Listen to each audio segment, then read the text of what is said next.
Enabling میں کون سے جذبات انویسٹ ہوتے ہیں اور پرووکنگ میں کون سے جذبات انویسٹ ہوتے ہیں؟ پرووکنگ کے اندر جو جذبات ہیں وہ غصے کے ہیں، اینگر کے ہیں، انگزائٹی کے ہیں، فرسٹریشن کے ہیں، نفرت کے بھی ہیں، مایوسی. اور جو انیبلنگ ہے اس میں محبت انویسٹ ہو رہی ہے، اس میں ہمدردی، چھپانا. تو سارے جتنے بھی جذبات ہیں نا، امپورٹنٹ جذبات جو کہ آپ نے زندگی میں اور کاموں کے لیے بھی استعمال کرنے تھے، وہ سارے کے سارے جذبات انیبلنگ اور پرووکنگ میں انویسٹ ہو رہے ہوتے ہیں، اور علاج کا خیال تک نہیں آتا. آج کل تو شکایت نہیں کی جا سکتی. میں آپ کو بتا رہا ہوں 4-5 دن پہلے یہ پوسٹیں لکھتے لکھتے مجھے خیال آیا کہ اتنی اچھی پوسٹیں لکھنی ہے تو حلوہ تو کھانا چاہیے. سوجی کا حلوہ میں نے سوچا ضرور کھانا چاہیے. فوری طور پر میں گوگل پہ گیا اور جا کے وہاں لکھا کہ حلوہ پکانے کی، جو سوجی کا حلوہ پکانے کی ترکیب بتا دے.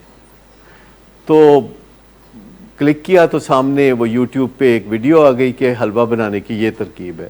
میں نے اسے فقط 4 منٹ سنا، اور 4 منٹ سنتے سنتے اپنے کوک کو بولا کہ یہ چیزیں منگا دو. اس نے وہ چیزیں منگا دیں، اور اس کے بعد حلوہ بنا اتنا مزیدار کہ میں بتا نہیں سکتا. اویئرنیس ہے، اگر آپ چاہیں تو اویئرنیس ہے. مجھے بتائیں کہ اگر آپ نے کہیں جانا ہو اور آپ کو رستہ معلوم نہ ہو، صرف جگہ کا نام معلوم ہو، آپ نے لاہور ایئرپورٹ پہ جانا ہو، ٹھوکر نیاز بیگ جانا ہو، کسی جگہ بھی جانا ہو، تو اگر آپ کو نہیں پتا، اویئرنیس نہیں ہے کہ رستہ کدھر سے رائٹ اور کدھر سے لیفٹ ہونا ہے، تو اب آپ کیا کریں گے؟ گوگل میپ پہ لکھیں گے.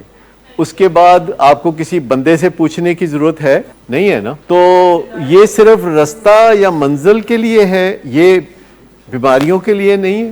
بیماریوں کے لیے بھی ہے. دیکھیں، جو چیز بھی ہمیں تکلیف دیتی ہے یا جو چیز بھی ہمیں چاہیے، اگر ہم گوگل پہ لکھیں گے تو کوئی رستہ بتائے گا نا. وہ اب وہ زمانہ تو نہیں رہا کہ آپ کو کوئی سیانہ بندہ ڈھونڈنا پڑے گا. اب تو آپ کو فوری طور پر گوگل پہ یا آپ یوٹیوب پہ لکھیں گے تو گھنٹے 2 گھنٹے کے بعد you will be quite knowledgeable.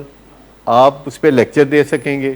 اگر آپ بٹ کوائنس کا بھی لکھ دیں، جن کے آپ بڑے دیوانے ہیں، تو اس میں بھی آ جائے گا، سارا کچھ آ جائے گا کہ یہ اس میں یہ خطرات ہیں، یہ فراڈ ہے، یہ فلانی چیز ہے. یہ نہ کہیں کہ 5 سال نہیں لگے تھے تو 10 سال لگے تھے. نہیں، پیرنٹس کو پتہ لگنا الگ بات ہے. پہلے تو پیشنٹس کو کئی سال تک یہ خیال نہیں آتا کہ میں کسی مصیبت میں پھنس چکا ہوں اور کسی طریقے سے نکلنا پڑے گا.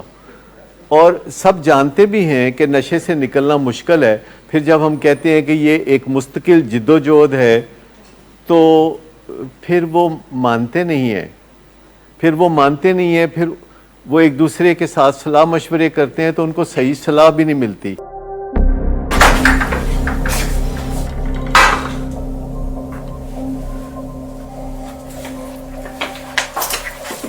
آج پھر کر آئے ہو؟ میرا نہیں تو ان بچوں کا ہی خیال کر لو. بند کرو تم اپنی بکواس. لیکن تم اپنی گھٹیار کو تو سے باز مت آنا. تم ہو ہی گھٹیا انسان. تم ہوتی کون ہو مجھے روکنے والی؟ تمہارے باپ کے مال کی پیتا ہوں کیا؟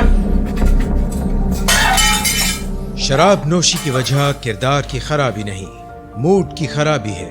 شراب نوشی کبھی بھی نشے کی بیماری میں بدل سکتی ہے. نشے کی بیماری ہر سٹیج پر قابل علاج ہے. مدد حاصل کیجیے، کیونکہ وہ ایسا نہیں کرے گا.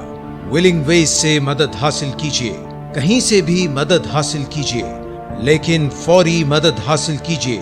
جس معجزے کے انتظار میں آپ نے بہت دیر کر دی، اب وہ دستک دے رہا ہے. مدد حاصل کیجیے، مدد حاصل کیجیے، مدد حاصل کیجیے.